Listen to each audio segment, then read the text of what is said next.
This shocking story happened in April 2013 in Brentwood, Tennessee, USA. Brentwood is an upscale suburb located about 20 minutes outside of Nashville. It is one of the wealthiest communities not only in the state, but in all of America. The city is among the top 20 wealthiest cities in the United States. Brentwood is known for its picturesque landscapes and high standard of living. Its population is about 40,000 people. The average income of residents is much higher than the national average. Brentwood is considered one of the safest cities in America. Since its founding in 1969, there have been only 8 murders. The crime rate in Brentwood is 74% lower than the U.S. average. The reliability and safety of life here is also evidenced by the fact that the city is partially located in Williamson County, the 16th wealthiest county in the United States. In addition to its luxurious landscapes, Brentwood attracts celebrities and wealthy people with its developed infrastructure. There are more than 10 parks, many luxury shops and restaurants, and a private world-class golf club. And most importantly, bustling Nashville is just a 20-minute drive away. Movie stars, musicians, and athletes often buy real estate in Brentwood. Famous residents include Taylor Swift, Nicole Kidman and Keith Urban, Jack White, Mike Fisher and Carrie Underwood. Successful businessmen, politicians, and top managers of large companies, whose offices are located in the city's business district, also live here. In short, Brentwood is an ideal place for those who want to live beautifully, safely, and at the same time, in seclusion. But despite all its elitism, status, and prosperity, even Brentwood is not immune to bloody dramas and tragedies. One of the most terrible occurred in April 2013 in the mansion of the Maiden spouses. The Maidens mansion was located in the heart of the so-called Governor's Club. This is a gated community, one of the most expensive and prestigious areas of Brentwood. The elite area occupies an area of 600 acres around a private golf club designed by the famous golfer Arnold Palmer. Only residents and their guests have access to the territory. The house of Rachael and Randy Maidens was a real dream come true. A luxurious mansion of 500 square meters costing about $1 million. It seemed to be an ideal place for a happy family life and career. No one could have imagined that a bloody drama would unfold within these walls. Dr. Rachael Maidens was an extremely successful and bright personality. This 34-year-old blonde had an attractive appearance, a sharp mind and many talents. She was a brilliant orthodontist with her own private practice, located in the business district of Brentwood, Maryland Farms. Rachael had an elite education. She graduated from the prestigious Father Ryan Catholic School in Nashville, then the academically renowned Birmingham Southern College in Alabama. While there, she was a star on the tennis team, earning top athletic and academic honors. She earned a Bachelor of Arts degree with honors in biology and psychology. She was awarded one of the most prestigious Dannheiser scholarships. Rachael then attended the University of Florida School of Dentistry, and here she excelled. She was class president, recognized for her leadership and active community service. After receiving her Doctor of Dental Surgery degree, she completed a residency in orthodontics at Children's National Medical Center in Washington, D.C. Despite her young age, Rachael has achieved incredible heights in her career. She opened her own clinic, published articles in professional journals, and was a popular speaker at conferences. The list of her achievements was impressive. At the same time, at the beginning of her independent life, the girl experienced a terrible family tragedy. On December 3, 2003, when Rachael was still a student, a tragedy occurred that changed her family's life forever. The girl's father, Dr. Richard, a respected pharmacist, was arrested by federal agents. He was accused of selling the painkiller OxyContin to an informant from the Drug Enforcement Administration. In addition, Richard was allegedly engaged in the illegal sale of prescription drugs right from his home. However, the case never made it to court. Just 2 days after the arrest, Rachael's father committed suicide. He could not bear the burden of shame and fear of justice, but the nightmare for the Frisbee family did not end there. Nashville police froze the bank accounts of not only Richard, but also Rachael, her mother, and brother. All of them were involved in the investigation of the crimes of the head of the family. The investigation lasted for years, and as a result, Rachael and her relatives were found not guilty, but suffered financially. The girl's mother received $15,000 in compensation from the police, but it could hardly heal the emotional wounds. One can only guess what emotional scars this story left in Rachael's soul. However, the girl did not allow the family tragedy to ruin her life. She continued her studies, graduated from university with honors, and got a profession. Apparently, Rachael was deeply motivated to become the best, to achieve success and ensure her financial independence. Perhaps a defense mechanism worked, a desire to protect herself and her future family, so as not to depend on anyone else. Rachael experienced a terrible loss of a loved one and almost found herself on the verge of bankruptcy, but she managed to pull herself together and radically change her life. And she did it. Unfortunately, not for long. She had no idea that she had married a man who wanted her dead. Randolph Carey Maidens was born to Charles and Barbara Maidens in St. Louis, Missouri. He spent most of his childhood in Georgia, where he graduated from Wheeler High School in Marietta. He then went on to earn a college degree from the prestigious Georgia Tech College. At the time of his marriage to Rachael, Randy was a sales manager at a pharmaceutical company based in Brentwood. This biotech firm specialized primarily in cancer research. However, according to rumors, Randy was no longer working there at the time of his wife's murder. There is no official confirmation of this information, as the company's management reacted very painfully to the actions of their employee and refused to give any comments. But this version seems plausible, given Randy's strange behavior in the months leading up to the tragedy. About 3 months before Rachael's murder, Randy Maidens underwent a dramatic and disturbing change in behavior. The man was rapidly sliding into alcoholism and, probably, drug abuse. In January, restaurant patrons noticed a wildly drunk Randy bursting into the establishment. His appearance frightened the guests and the staff. One of the employees called the police. He said that he did not dare serve the troublemaker, but was afraid to let him go in such a state. The 911 dispatchers sent patrol officers to the address. But before they had time to arrive, the waitress called back, even more frightened. According to her, when the drunk man stood up, some things fell out of his pocket. Among them, the girl noticed a shotgun shell and a large bottle that looked like Tylenol. The customer tried to escape, but the employee of the establishment managed to persuade him to wait. The cops did indeed arrive and searched Randy's car. They found a shotgun inside. Despite this, Maidens was not detained. Witnesses say his wife came to pick him up. Interestingly, Randy repeatedly asked the waitress not to call Rachael because she would be angry. He considered himself a victim of marital anger, although it seems more likely that his wife had every reason to resent her husband. Of course, this is just a guess. It is difficult to judge someone else's marriage, but it seems that Rachael knew well who she was dealing with. In any case, the rich man who was drunk and armed and started a public disturbance was released on parole by the police. They didn't even try to prosecute him. They let him call his wife to come pick him up. Think about it.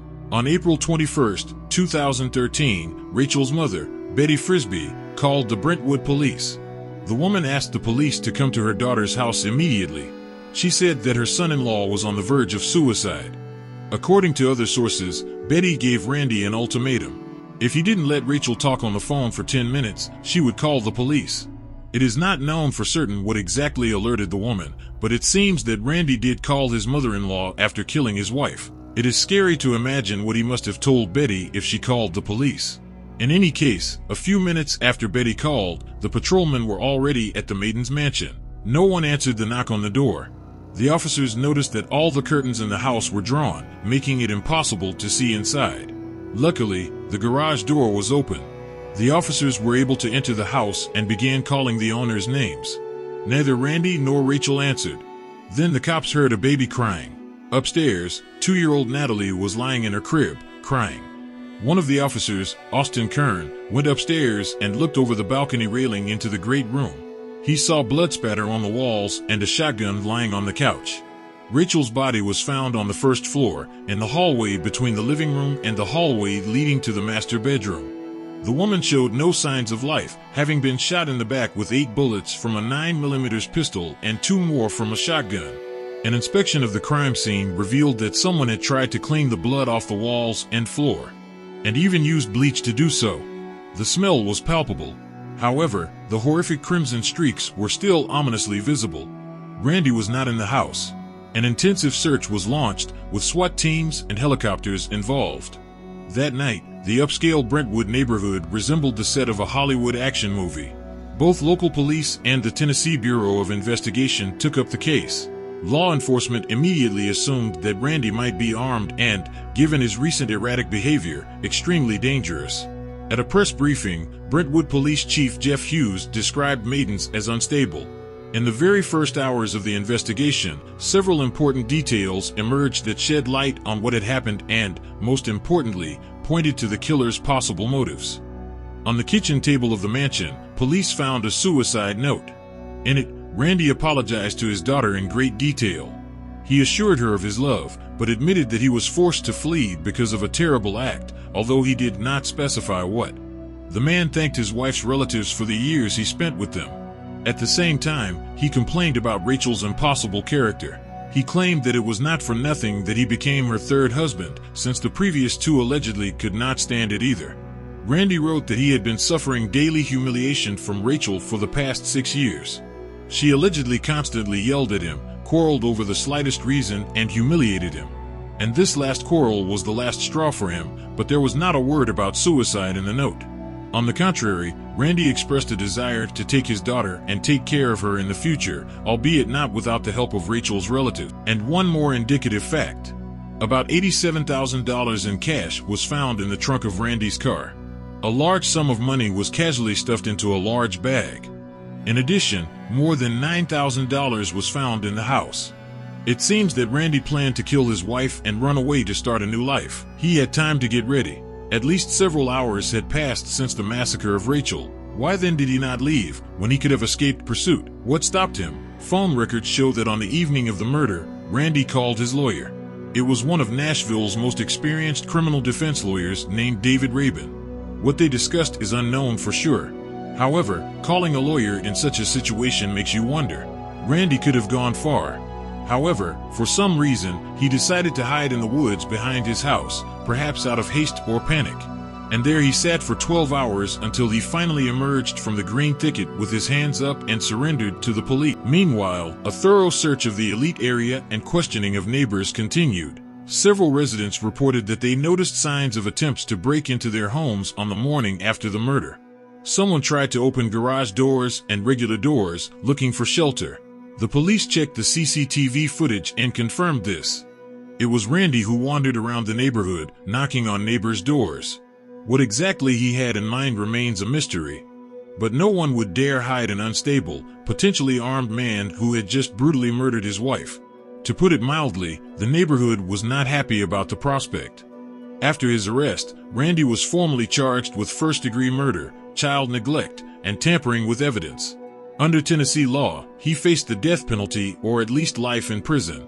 Initially, the man was held on bail of $2.5 million. The suspect's lawyers immediately began to petition for a reduction in the bail, and they succeeded. In June 2013, the bail was reduced from $2.5 million to $750,000. Rabin convinced the judge that if Randy had really planned to escape, he would have done so long ago. After all, he had enough time to escape between the murder and the arrival of the police. But instead, he stayed to face justice. Moreover, no documents, tickets, or maps were found in his car that would indicate he planned to leave town. The new ruling allowed Randy to be released on bail. It is unknown where he lived and what he did before his trial, which was scheduled for September 2014. But Randy couldn't sit quietly for all those months. In December 2013, he was arrested again for trespassing and knocking on doors at an apartment complex in Bellevue. Another Nashville suburb, Avery Park, was described by one of the residents of the apartment building as extremely strange. According to Park, Randy was posing as a police officer and demanding to be let in. The cops were called and they found Randy completely drunk. But even so, even though he was out on bail awaiting trial on first-degree murder charges, he was only charged with public intoxication. And the next day, he was released on bail. This time, Prosecutor Kim Helper was able to revoke Randy's bail rights due to a violation of his conditions. But the situation itself says a lot about the attitude of the police and judges toward this man and the threat he posed to society. Randy had repeatedly aroused suspicion even before his wife's murder. For example, neighbor Cynthia Rosenblum saw him wandering around the woods around the houses wearing a mask. She told reporters about it. According to Rosenblum and her husband, when they asked him what he was doing, Randy could barely speak. He was clearly drunk or on drugs. He explained his strange activity by saying that he had been walking his dogs and had gotten lost. Before the murder, in March, Randy had already been charged with trespassing. This happened in Florida, but it was dismissed after his arrest on murder charges. No details were released, although they could have shed light on the suspect's state of mind and motives. All of these incidents indicated Randy's unstable behavior and propensity for violence. Despite this, there were no real consequences for the wealthy man until the tragedy with Rachael. 2 weeks before the trial was scheduled to begin on September 29, 2014, Randy Maidens suddenly made a deal with the prosecutors. He pleaded guilty to second-degree murder with a reduced qualification and child neglect. In exchange, he received only 25 years in prison, although the maximum penalty for second-degree murder is 60 years behind bars. Under Tennessee law, Randy, as a convicted felon, had to serve the entire sentence. But the deal allowed him to count on early release for good behavior and with credit for time already served at the time of sentencing. This was stated by the defendant's own lawyer. Thus, Randy, who was 42 years old at the time of sentencing, could have been released at 59. Rachael's relatives, her mother Betty Frisbee and brother Brent, were shocked by such a lenient sentence, and they issued a statement expressing their outrage. No words or actions can change the pain, emptiness, and grief that our family feels due to the brutal murder of Rachael at the hands of Mr. Maidens. The pain and grief that this brutal murder brought was felt not only by her family, but also by numerous friends, colleagues, and patients, the document says. This will have the greatest impact on the lives of Natalie, Brent, and Betty. They will live with this loss every day for the rest of their lives. The total number of years the family will live without Rachael is far greater than the time this man will serve for his horrific crime. The cowardly, brutal murder of Rachael, our beautiful, extraordinary sister, daughter, and mother, has left a void in us that can never be filled, Rachael's family said. The Williamson County District Attorney's Office said they only agreed to the plea deal for little Natalie because they understand that a trial could have been drawn out and re-traumatized for a child who has lost both parents. But they have made no secret that they believe the sentence is too lenient for such a brutal murder. Mr. Maidens' sentence is far too light compared to the cruelty of the evil he committed. We would like to point out that our family would not have supported a plea agreement for this senseless and horrible murder of Rachael. We have accepted the prosecution's position solely for Natalie's sake, Betty Frisbee summed up the family's position. However, Randy was still allowed to speak. However, his client's statement was read by his defense attorney, David Raven, and Randy began it with words to his mother-in-law. Betty, my words ring hollow in light of your tragic loss. You are going through the worst pain a mother can experience, and I am the cause of it. Good morning. I hope to wake up from this horrible nightmare that I brought upon our families. You took me into your family, and I destroyed it. I would trade my life for Rachael's life to give you back your daughter, and Natalie your mother.